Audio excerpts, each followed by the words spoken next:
I don't know if you heard the story of King Midas and its gold touch. He's famous in Greek mythology for having the ability of turning everything he touched into gold.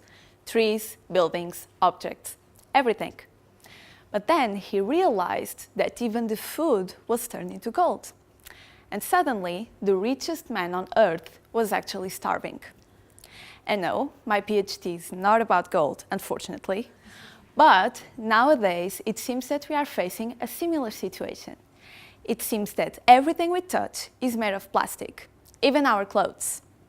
And this polymer actually made our lives so much easier, but is now getting out of control. The produced amount of plastic duplicates every year, and from that, we know that a big portion ends up in the aquatic environment. There, it can fragment into smaller pieces, microplastics. Microplastics are defined as particles with less than 5 millimeters in length, and they usually can't be seen with the naked eye. And now I want you to imagine a world where, like in the story of Midas, we are actually eating plastics. Microplastics are already found in beer, honey, bottled water, and sea salt. Scary, huh? But there is where I come in. The goal of my PhD is to assess the risk of exposure to microplastics through seafood consumption.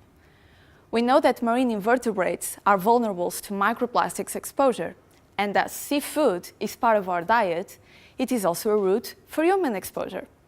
For that, my target animal is going to be the common oyster, because it is highly consumed in Australia and has a high commercial value.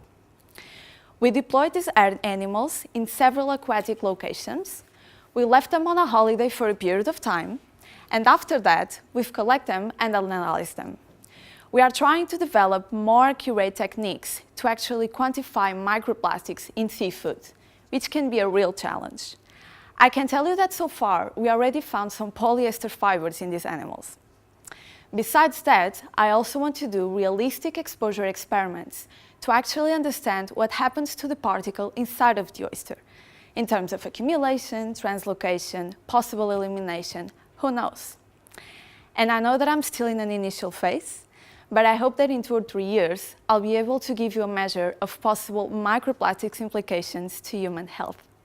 But first, we should start by managing our waste and do a little bit more research before we panic. Thank you.